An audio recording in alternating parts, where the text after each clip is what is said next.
there, Solar Warriors. Hope everybody's doing all right on this beautiful Tuesday, September 29th, as I fidget around with my microphone here. If you are jumping in and wondering, what is this all about? Well, I'm trying to have a daily conversation, and it happens that in 2 weeks' time, we've got SunCast Puerto Rico. That is our virtual interactive platform for discovering and interacting with the Puerto Rico community as it relates to renewable energy. So specifically today, I wanted to introduce you to a friend of mine, Javier Rua. He is the Chief Policy Officer for the organization that we featured yesterday, where PJ, the founder and president of the Solar Energy and Storage Association for Puerto Rico, came on and we did a little bit of Q&A. Today is for additional Q&A, but also to let you know that we are having additional platform walkthroughs. So I'll stream the link here in just a moment. I got to tee that up in a sec. But we have, this is mainly to give more insight into what's happening and why we're really excited about using this interactive virtual 3D replicated environment for a real, seeming like in life interactive experience instead of another Zoom event. So if you're joining us here on LinkedIn or Facebook or YouTube, any of the socials, if you just put a comment into the comments, that would be super helpful. So I know where you're joining from. Just say, hey, Nico, I'm over on LinkedIn. Or if you have a specific question about SunCast Puerto Rico, not only can you go to suncastpr.com to learn more, but that's what this session is about. For the next 10 or so minutes, Javi and I are gonna wax prophetic about the nature of the political system that affects renewables for Puerto Rico. And I look for your questions, and we will try to get them answered right here. So without further ado, I'm going to bring in Javier Rua. Javier was the chief policy, or was the Puerto Rico director of policy for Sunrun, and he's also, as I mentioned, chief policy officer for SESA. Javi, good to see you again. Hey, Nico. Hi to your Warriors. Yeah, man. Always a joy to get a chance to chat with you. I'm not entirely sure why the background is black. It's really strange that this black. There we go. Perfect. Got it fixed. Little glitches here and there. So, Javier, you are one of the foremost experts on the political background, the policy, regulatory environment for Puerto Rico, and how that supports, or at times does not support, the rollout of renewables and the transition of the PREPA grid, the current sort of fossil-derived grid, towards renewables. Puerto Rico has made a bold claim to be 100% renewable by 2028. Is that right? 2025. 2025, right? One of the most, I think it is the fastest escalation to 100% renewables in the United States and one of the world. What would someone who's looking at doing business in Puerto Rico want to really understand about the current political environment, the election cycle, and how is SunCast Puerto Rico, which we're putting on in a couple of weeks, going to help folks both on the island who's participating in the market, but also those who are interested in the market? Yeah, I mean, many of you might know that Puerto Rico has had a local ecosystem and local solar or renewables policy since a while, since at least 2007. But it's really after Hurricane Maria that, many things came together, and, a big consensus that was reflected in law. Actually, a law, Act 17, that CISA, our association, had a lot to do with as a stakeholder. And that, pro-renewables consensus has been also ratified by the local regulator recently, the PREB, and CISA was also an intervener in that process. So CISA has been in this modern, policy step in Puerto Rico recently, highly involved. Like any other jurisdiction, there's different, stakeholders, different governmental stakeholders that you have to engage with. You have a legislature, legislators, senators, and representatives. You have a governor, you have the executive branch agencies, you have the regulator, and in Puerto Rico, you have kind of like a who's in charge map that's even more complex, because you have like the fiscal oversight board, which is a kind of like sui generis federal entity that has the power of the purse in Puerto Rico, and you have to try and try to engage with that. You have the utility itself, which is a government-owned public utility, which is interesting in itself. So you have a bunch of different public, governmental stakeholders that we have to engage with a CISA.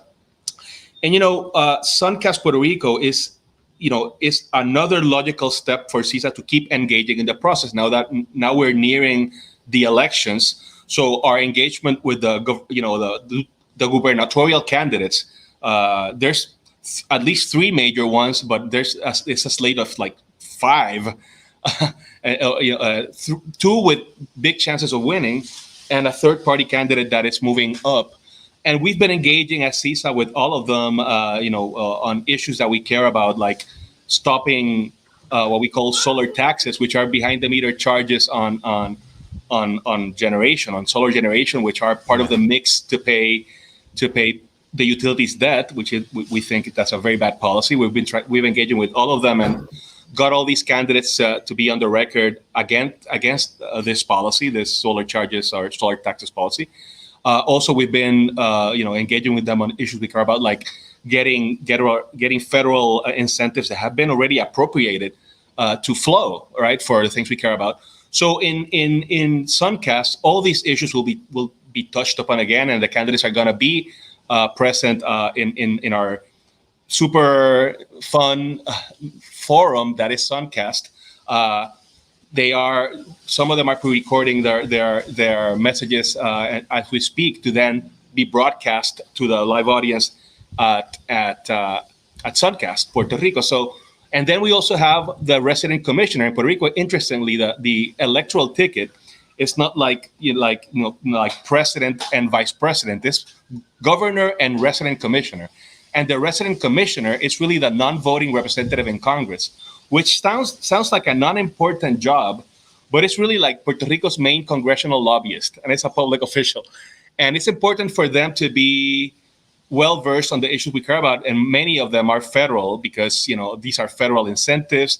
The Fiscal Oversight Board is kind of like a federal entity. It's a big player in these behind-the-meter charges and things of that nature. So getting to know and engaging the local political, ecosystem is critical.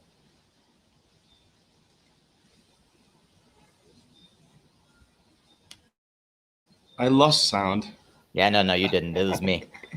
My children come in from time to time, so I mute. Well, Javi, I appreciate that overview. It's a complex web that we weave here, trying to thread the needle on what exact policies are going to give the biggest lift and the biggest benefit. What do you feel are the truly contentious elements, right? It could go one way, it could go the other, that folks might want to be aware of, and that we'll certainly be highlighting at SunCast Puerto Rico. Well, I mentioned this notion of behind-the-meter charges. Let me go a bit into the weeds on that. So we have the utility called PREPA, the Puerto Rico Electric Power Authority. It's a governmentally owned utility. That utility, for many years, has been subject to, not great management. I would say some political influence or a lot of it. So it's not it has been, it hasn't been well managed. So it's been, gathering, acquiring a lot of debt. It does it sells debt, and it's been selling debt for many years to do things, but it hasn't done it. It hasn't used that money to invest but now that debt is, conservatively like $9 billion. $9 billion. It's more than that if you add unfunded pensions and other items. So there's been a movement under the current government to try and privatize the utility as much as possible, but it's not a very valuable asset. So what that meant, or what that has become to mean, is a TND, a transmission and distribution agreement with a private operator called Luma.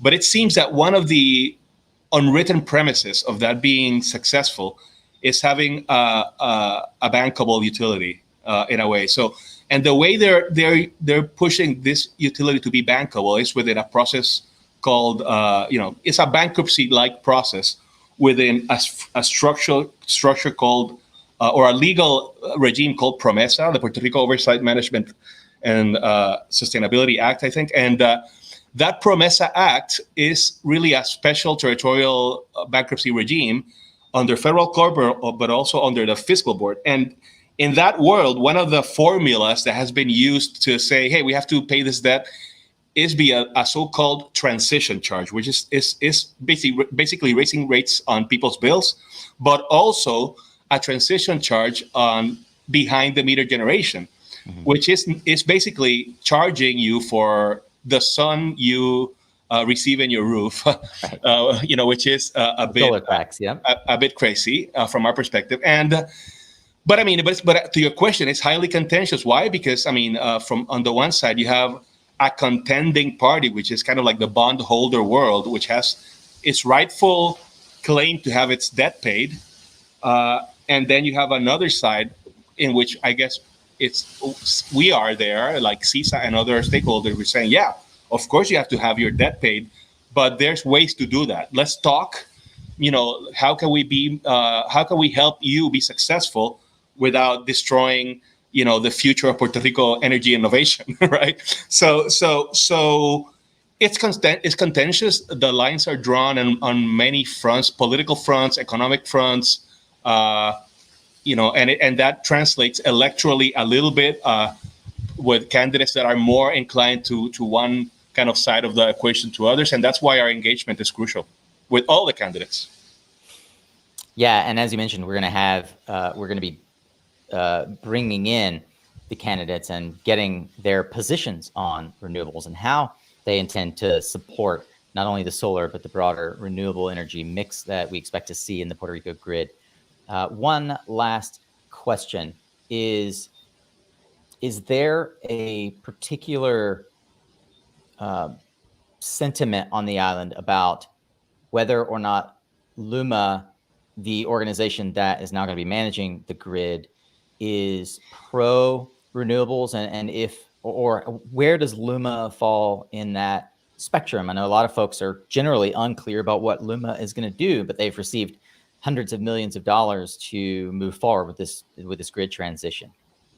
If there are many unknowns. One of the facts of Puerto Rico's privatization process is that it's under public-private partnerships law, which it's designed to be kind of like a non-public process. And so that non-public process, out of that non-public process, the LUMA contract was born. And so there's a lot of there's many unknowns. So since there's not a lot of information, it's hard to know what LUMA thinks. What in terms of Puerto Rico sentiment, the history of different flavors of privatization in Puerto Rico tend to be the sources of data to fill the gaps that become those sentiments.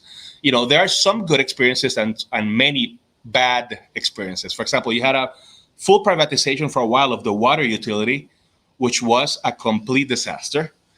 Many dollars were given to a private entity, and no improvement was seen on on water quality levels, on levels of water loss, on improvement on sewage systems.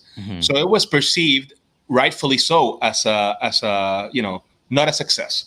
On the other hand, you have kind of like successful privatizations, like what happened with the Puerto Rico telephone monopoly, PRTC, which was highly successful. It was a valuable asset, and then many players actually bought it, and then it got resold. And every time that happened, a lot of investment happened, and then a lot of competition happened and then you had the smartphone, and all the hopes and wishes of the 1996 Telecom Act became true.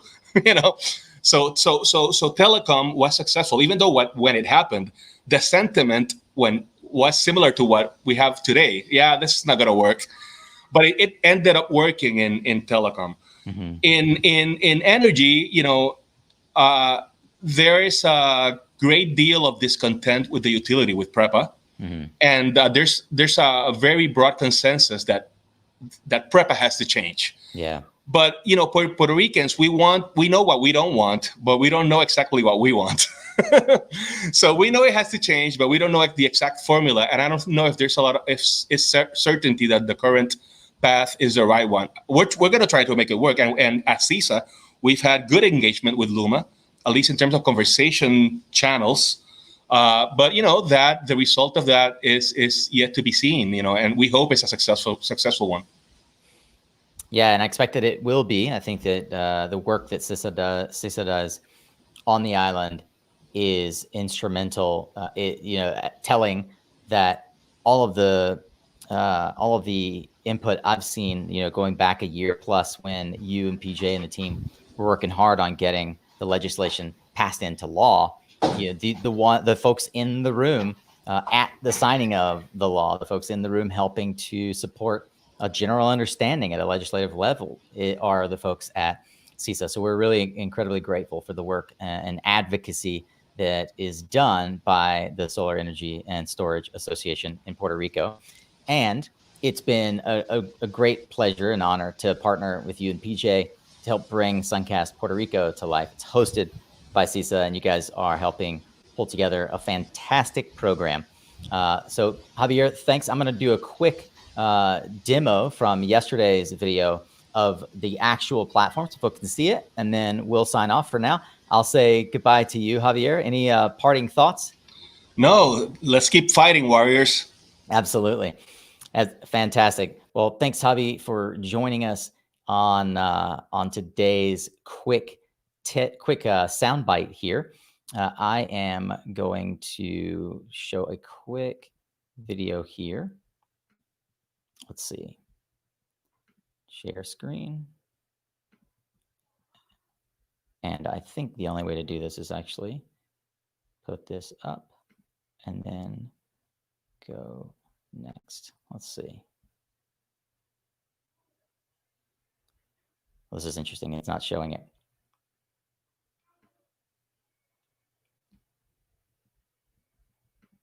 At any rate, it looks like perhaps my connection may have dropped. Let's see if you all can still see me here. If you can still see me, then please make a quick comment in LinkedIn. I'm actually checking on LinkedIn to make sure that it is still live. Sometimes these platforms don't work as anticipated. It looks like there are still some of you tuning in. I know that Javi and I are both still on the platform. Let's see. I know there's a delay as well on LinkedIn, so it hasn't quite caught up. Well, let's try once again to see if I can get this to stream. Let's see, add to stream. And then hopefully this will show. Yeah, there we go.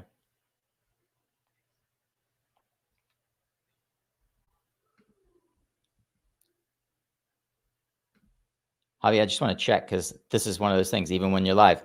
Can you hear that audio when I'm streaming? I can't hear anything right now. All right, let's try this again. When I try, it doesn't give me the option to share. I was trying to share the actual file instead of streaming it. Let's see. If I share audio, it's not gonna. I don't think this is gonna work, and I don't have the video pulled up in YouTube. At any rate, I would encourage you to take a look at the demo that we did yesterday. You can easily find that on LinkedIn by looking back at my feed from yesterday, where PJ and I did a thorough walkthrough. It's about a 20-minute video. At least 12 or 13 minutes of that is walking through this Verbella platform. You may be familiar from Midwest Solar Expo or even the upcoming Oregon Solar Energy Industry Association Expo, all using the same 3D virtual world. We're going to be using the same virtual world. So I'd encourage you to go back, take a look at yesterday's video. And also, as you can see here, we're doing a live demo, which I hinted at the beginning of the session. So we're doing a live demo today at 5 p.m. Eastern time. Tomorrow we'll be doing two, one at 5 and one at 7. You can find those by going to this bit.ly link, SunCast PR29-demo. That is case sensitive. I've posted it as well in the comments section on LinkedIn. And that's it from us. Hopefully you all have a yeah, thanks. Rick was telling me that we are still here. Hopefully you guys have all had a fantastic day today, and this was informative for you to learn more about the Puerto Rican process and the overall legislative process and where we're at in supporting this 2025 super ambitious yet attainable goal of 100% renewables in Puerto Rico. For Javier Rua, the Chief Policy Officer at CISA, I'm Nico Johnson at SunCast Media signing off. We'll see you guys back here tomorrow for another Q&A about SunCast Puerto Rico. Thanks, Javi. Bye-bye.